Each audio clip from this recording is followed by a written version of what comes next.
real.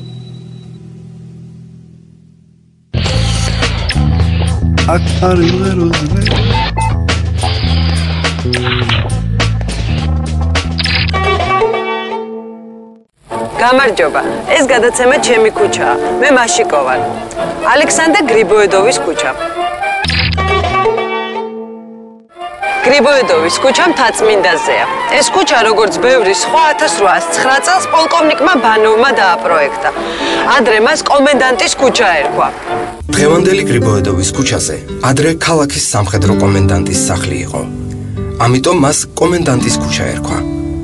1879 წელს რუსი მწერლის ალექსანდრე ჭავჭავაძის სიძის ალექსანდრე გრიბოედოვის გარდაცვალების 50 წლის თავი აღინიშნა და ამ თარიღთან დაკავშირებით ალექსანდრე ჭავჭავაძის პერპენდიკულარულ ქუჩას გრიბოედოვის სახელი მიანიჭეს. ფაქტია, რომ ჭავჭავაძისა და გრიბოედოვის ქუჩების კუთხეში, სადაც ახლა იუსტიციის სამინისტროს შენობა, იყო ალექსანდრე ჭავჭავაძის სახლი. სწორედ ამ სახლში გაიცნო გრიბოედოვმა ნინო ჭავჭავაძე. ალექსანდრე სერგეიძე გრიბოედოვი 19 საუკუნის რუსი მწერალი და დიპლომატი იყო. მან მონაწილეობა მიიღო 1812 წლის სამამულო ომში. 1822 წლიდან ის მსახურობდა თბილისში. საქართველოში გრიბოედოვი დაუახლოვდა მოწინავე ქართულ საზოგადოებას. განსაკუთრებით ალექსანდრე ჭავჭავაძის ოჯახს, გრიგოლ ორბელიანს, სოლომონ დოდაშვილს და სხვებს. გრიბოედოვის მთავარი თხზულებაა კომედია ვაი ჭკუისგან. მან აგრეთვე საქართველოში ყოფნისას დაწერა ლექსი იქ სადაც რბის ალაზანი, პოემა მეყალიონე და სხვა. ალექსანდრე გრიბოედოვთანაა დაკავშირებული გაზეთ ტიფლისკიე ვედომოსტის გამოცემა, სამაზრო სკოლის გახსნა, კომერციული ბანკის დაარსება. მასვე ეკუთვნის აღამ აჰმად ხანის მიერ დანგრეული თბილისის განახლების პროექტი. დეკაბრისტების აჯანყების შემდეგ გრიბოედოვი დაიჭირეს, მაგრამ ფარული საზოგადოების წევრობა ვერ დაუმტკიცეს. ამიტომ 1828 წელს რუსეთის სრულუფლებიან წარმომადგენლად დანიშნეს ირანში.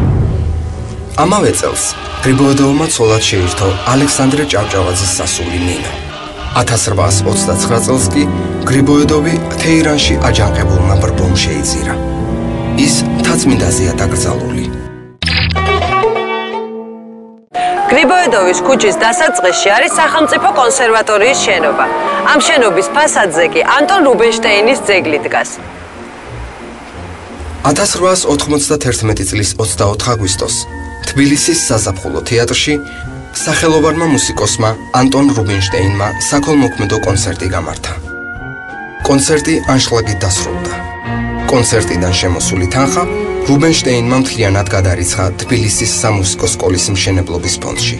1901-1904 წლებში ამ ფულით და სხვა შემოწირულობით არქიტექტორმა შიმკევიჩმა შენობა ააგო. 1917 წლის 1 მაისს კი პირველი სამუსიკო სასწავლებელი თბილისის კონსერვატორიად გადაკეთდა. გრიბოედოვის ქუჩაზეა სამხატვრო აკადემიაც. ეს შენობა მდიდარ თბილისელ არშაკუნს ეკუთვნოდა. შემდეგ იგი მდიდარმა ქართველებმა, ქობულაშვილებმა შეისყიდეს.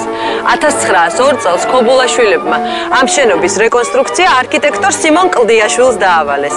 ამის შემდეგ ამ შენობაში თბილისის სამხატვრო აკადემია განთავსდა. აკადემიის წინ, სკვერში, დგას უნგრელი მხატვრის მიხაი ზიჩის ქანდაკება. ზიჩმა უსასყიდლო დახატა ვეფხისტყაოსნის ცნობილი ილუსტრაციები. გრიბოედოვის ქუჩის 18 ნომერში კი ტიციან ტაბიძის მემორიალური სახლ-მუზეუმია. გრიბოედოვის ქუჩაზე მხატვრობით და მუსიკით დაწყებული, პოეზიით დამთავრებული ბევრი რამ არის სანახავი. ამიტომ როცა ამ ქუჩაზე მოხვდებით, არ იჩქაროთ და ყველაფერი კარგად დაათვალიერეთ. ეს გადაცემა ჩემი ქუჩაა.